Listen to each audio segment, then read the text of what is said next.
They may be a little lumpy, but for lumpy potatoes, you must admit they're nice and lumpy. Ricky Nelson once had it all. He was born into a family of entertainers, became a rock and roll sensation, and lived the kind of life most people only dream about. But when tragedy struck, this perfect image didn't just crack, it shattered. In the aftermath of his death, hidden truths began to surface. Secrets about his private struggles, fractured family ties, and a reality far darker than the clean-cut persona the world thought it knew. And as whispers about the cause of his death spread like wildfire, his family found themselves fighting to set the record straight before the rumors became the only version of his story anyone believed. The rise of Ricky Nelson. By the time he turned 23, Ricky Nelson had done something most teenagers in America had never done. He had grown up on television in front of millions of viewers, and instead of being destroyed by the pressure of that spotlight, he had become one of the biggest rock and roll stars of his generation. He had hit records and screaming fans and a future that seemed unlimited. But after he died in a plane crash on New Year's Eve of 1985, the heartbreaking truth about his private life would come to light. The boy who seemed to have everything was hiding a pain that no television camera had ever captured. Ricky Nelson was born Eric Hilliard Nelson on May 8, 1940, in Teaneck, New Jersey. He came into the world as the younger son of two people who already knew what it meant to perform for an audience. His father, Ozzie Nelson, had been a successful band leader, leading a hit-making dance band through the 1930s. His mother, Harriet Hilliard, had been on stage during her early childhood, and performing was in her blood.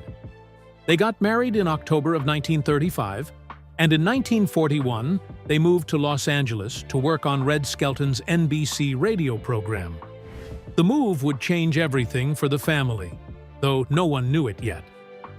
3 years later, on October 8, 1944, a new radio show debuted on CBS.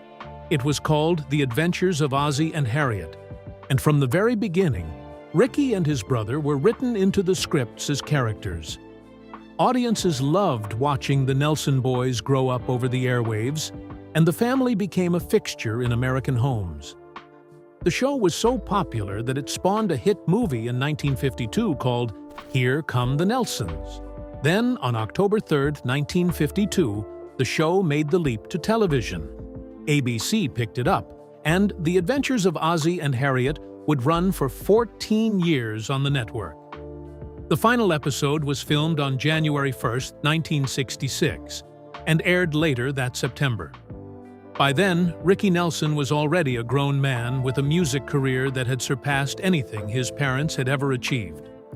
But before the fame and the records and the screaming fans, Ricky was just a kid trying to find his way. Classmates from his school years described him as very shy, very sensitive, very caring, and very unpretentious.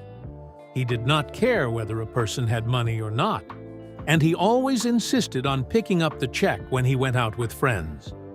He was also an excellent athlete. For 3 years, he was ranked number 5 in California for tennis, among players aged 15 and under. He was also a fine skater, graceful on the ice in a way that surprised people who only knew him from television. He attended Hollywood High School, where he tried to be a normal student despite the cameras following his family everywhere. At age 15, something shifted inside him. He became a die-hard country music fan, favoring the West Coast style that he heard on a television show called Town Hall Party. His main idol was Carl Perkins, the man who had written Blue Suede Shoes and defined a certain kind of rockabilly sound. Ricky wanted to sound just like him.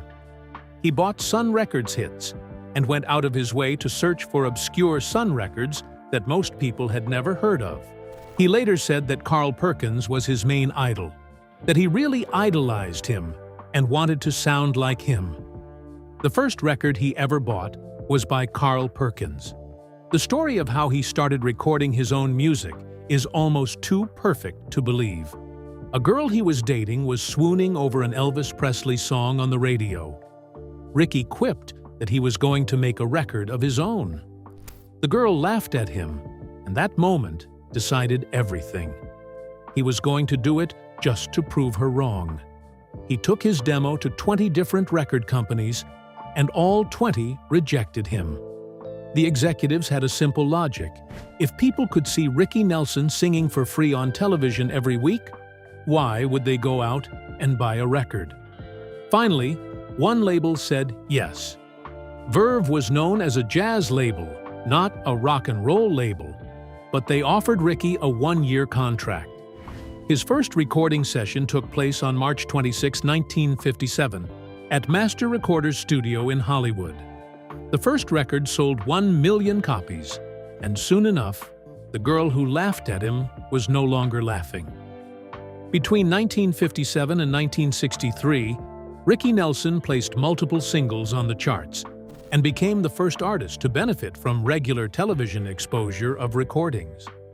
He performed many of his songs on his parents' television series, and millions of Americans watched him sing in their living rooms every week. As he grew older, Ricky dropped the Y from his name, becoming Rick Nelson to underscore that he was no longer a child. He signed a 20-year contract with Decca Records, and in 1969, he formed the Stone Canyon Band to feature his singing and his songwriting. In 1972, he released Garden Party, his last major hit.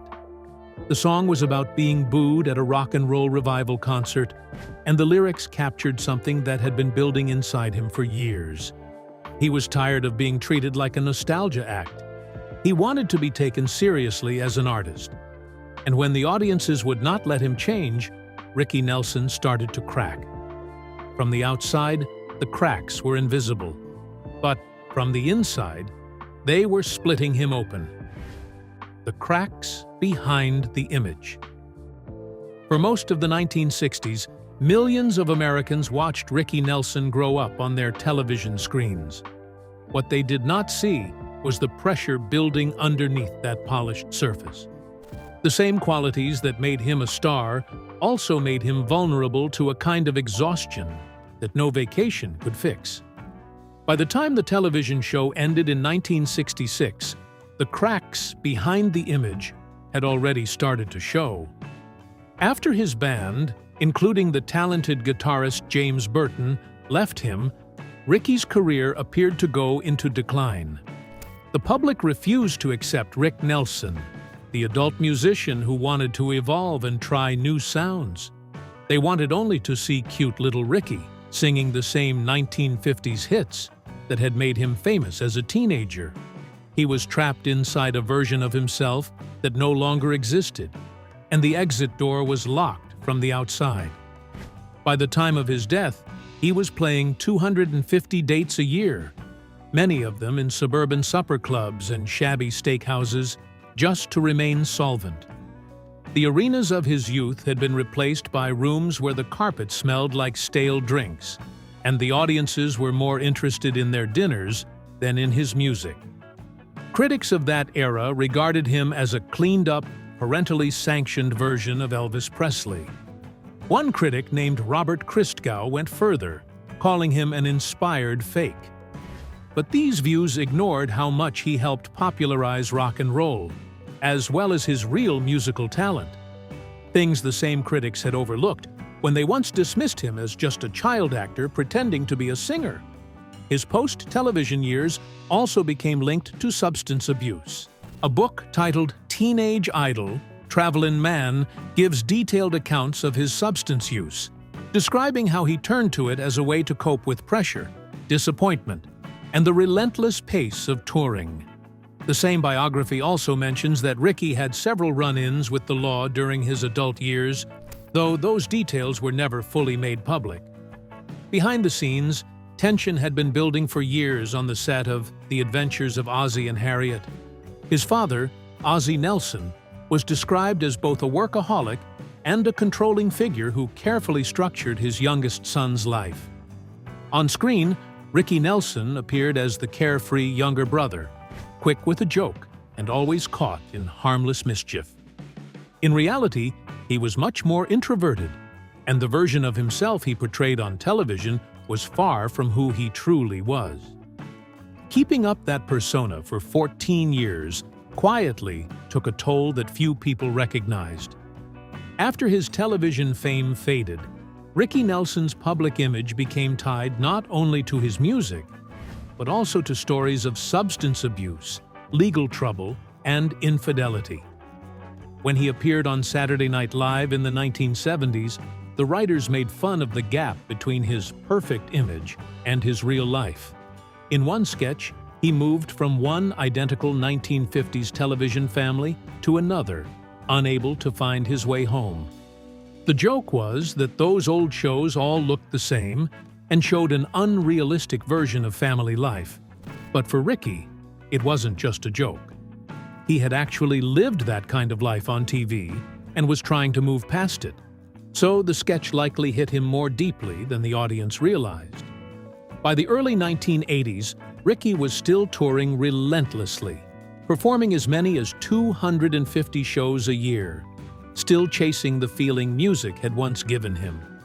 He had lost his marriage, much of his money, and a significant part of his reputation. Yet he still had his voice, his fans, and a lingering belief that if he kept going long enough, he might finally be recognized as the artist he had always wanted to be. But Ricky Nelson never got the chance to find out, because on the last night of 1985, he boarded a plane that would change everything. And the truth about what really happened would take decades to surface. The night everything went wrong. December 31st, 1985, was supposed to be a night of celebration. Ricky Nelson was flying from Guntersville, Alabama, to Dallas, Texas, for a New Year's Eve show.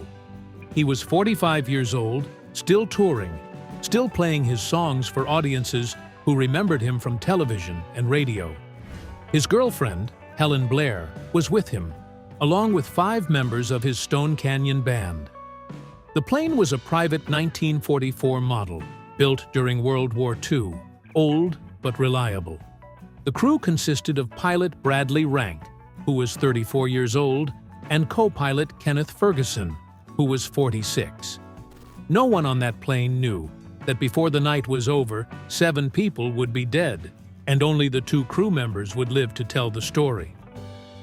The trouble began soon after takeoff. According to Ferguson, the cabin heater began to act up. A warning light would come on, indicating a problem. The crew would turn the heater off, wait a while, and then turn it back on. Pilot Rank went to the back of the plane several times to try to fix the heater himself. He repeatedly told Ferguson to keep turning the heater back on. Ferguson later said that one of the times he refused to turn it on because he was getting nervous. He did not think they should be messing with that heater while they were in the air. Approximately 4 minutes after the heater was turned back on one final time, smoke began billowing from the cabin. The smoke was thick and dark, and it filled the cockpit so quickly that the crew could not see their instruments. They tried to navigate by leaning out the cockpit window, but the smoke blinded them completely. They were flying blind over the countryside of DeKalb, Texas, with no way to see where they were going. The plane crash-landed in a field outside DeKalb. After the impact, Ferguson and Rank climbed out of the wreckage. What happened next would fuel rumors for years.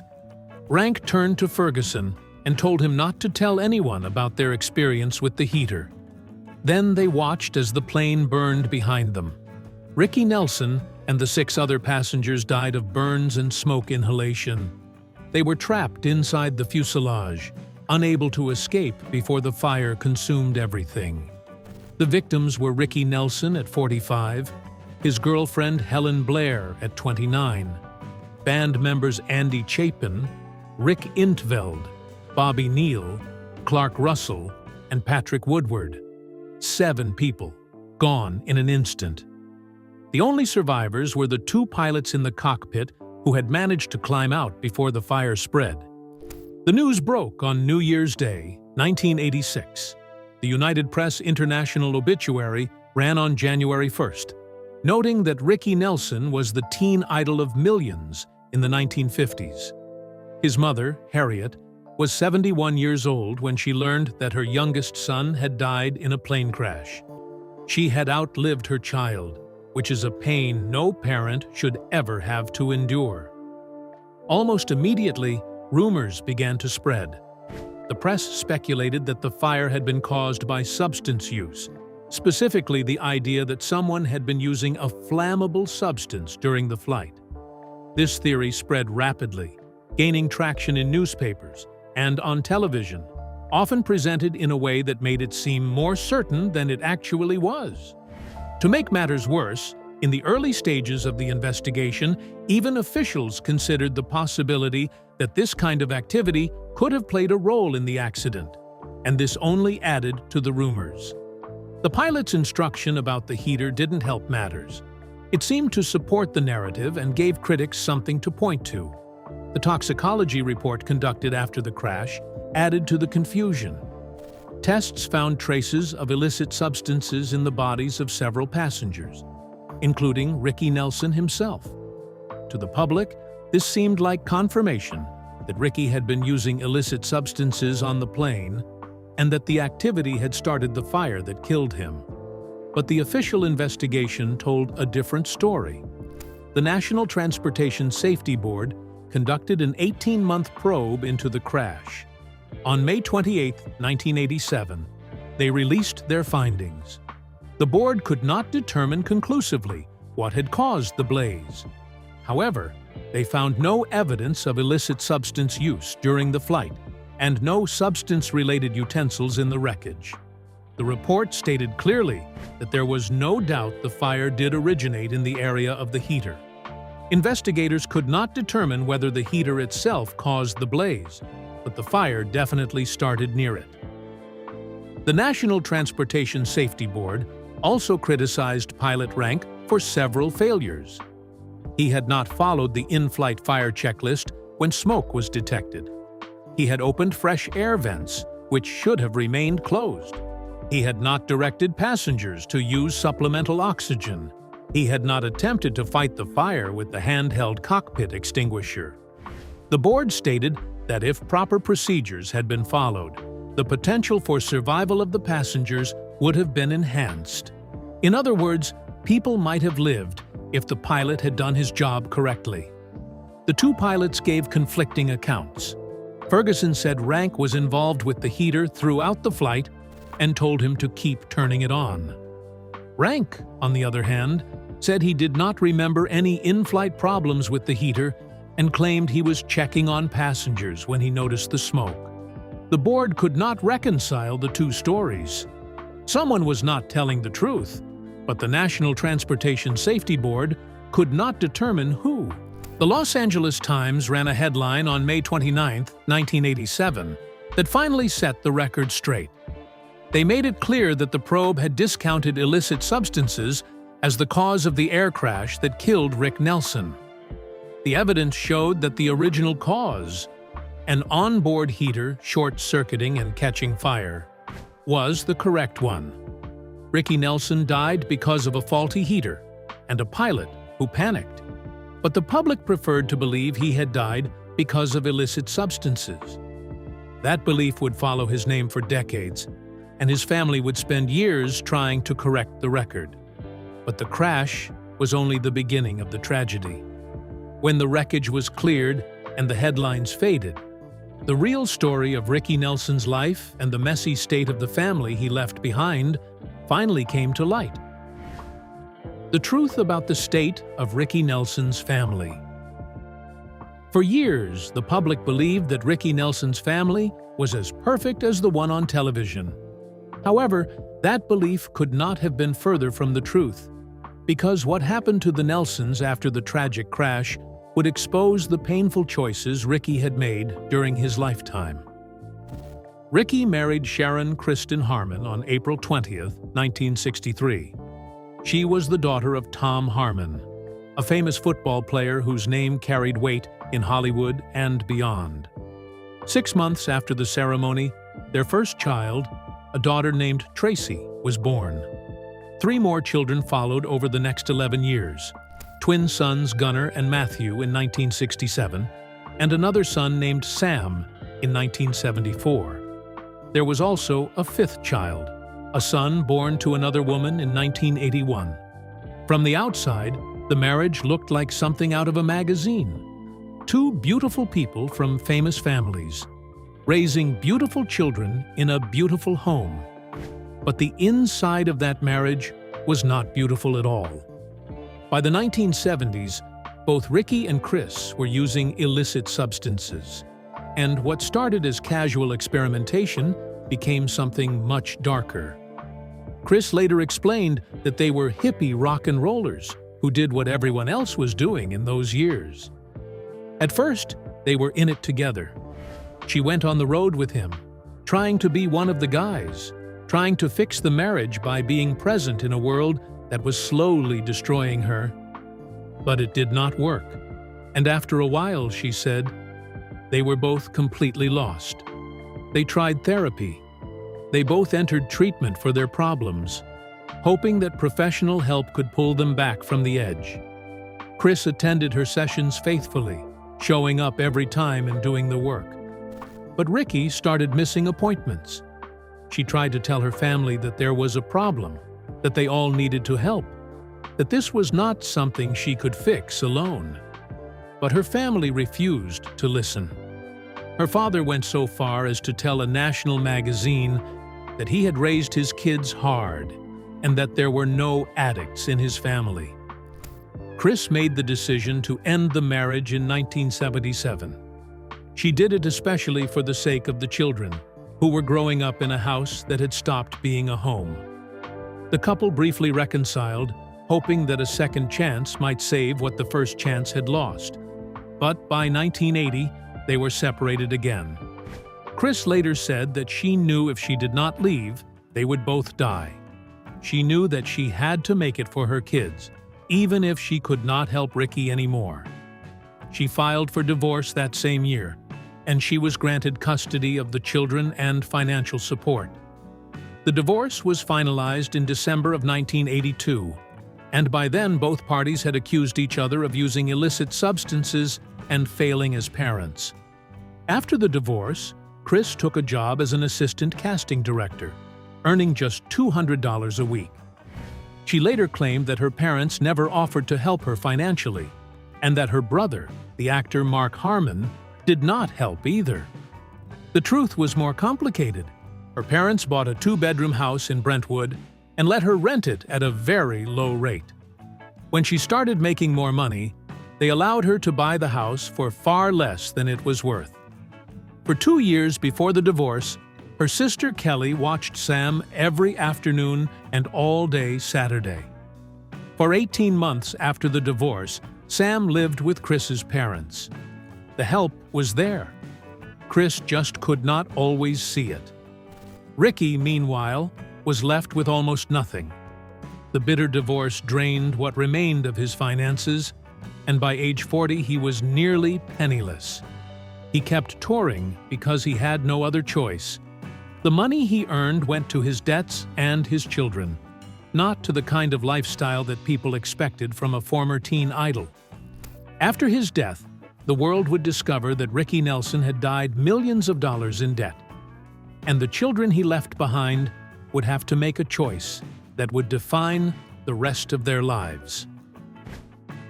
The massive debt he left behind. When Ricky Nelson died on New Year's Eve in 1985, the world assumed that his family would be taken care of. He had been a star for 3 decades.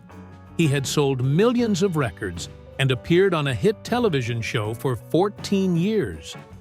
There must have been money in the bank, investments in his name, and a comfortable future waiting for his children. That assumption was wrong. What the Nelson family discovered after opening the estate's financial books was a nightmare that no one had seen coming. Ricky Nelson had left behind $4.5 million in debt, and his teenage sons were the ones who had to figure out how to pay it. Matthew and Gunnar Nelson were 18 years old when their father died. They were twins, born in 1967, and they had grown up in the shadow of their father's fame. After the crash, people assumed they were a couple of trust fund kids who had it easy. The assumption could not have been further from the truth.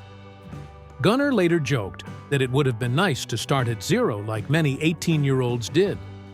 Instead, they started $4.5 million in the hole. The twins had a choice to make.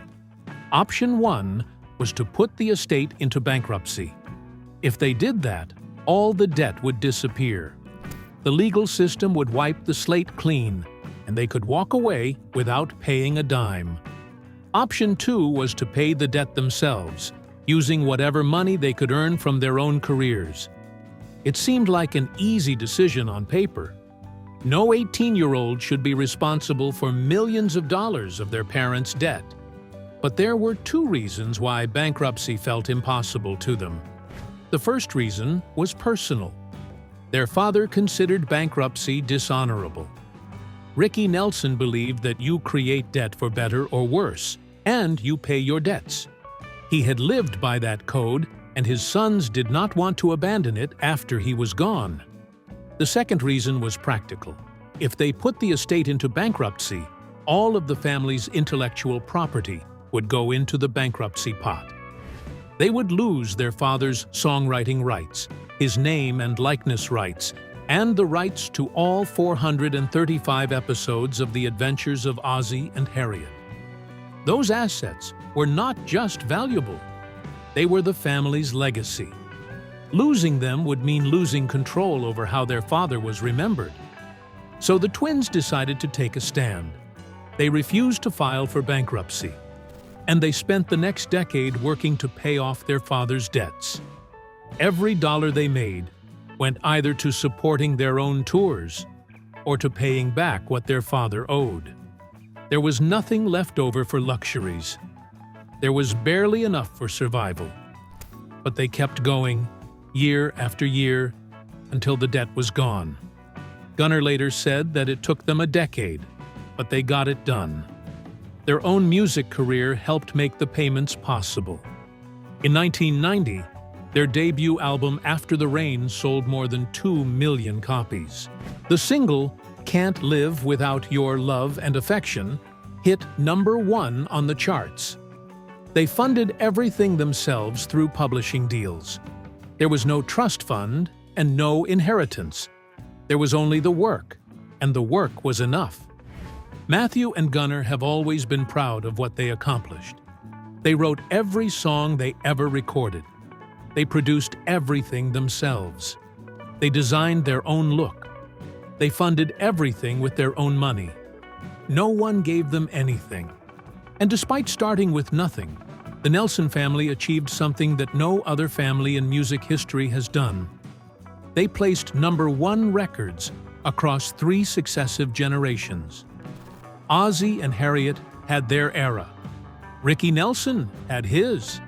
And then the twins carried the name even higher.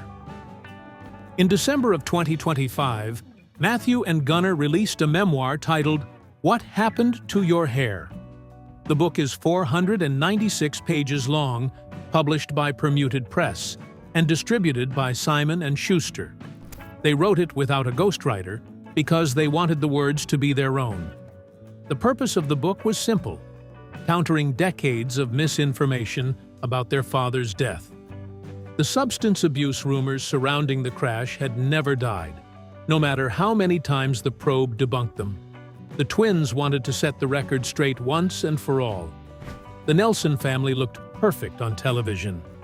Behind the screen, they were just like everyone else, broken, struggling, and doing the best they could with the hands they had been dealt. If you enjoyed this video, don't forget to like this video and subscribe to our channel for more updates.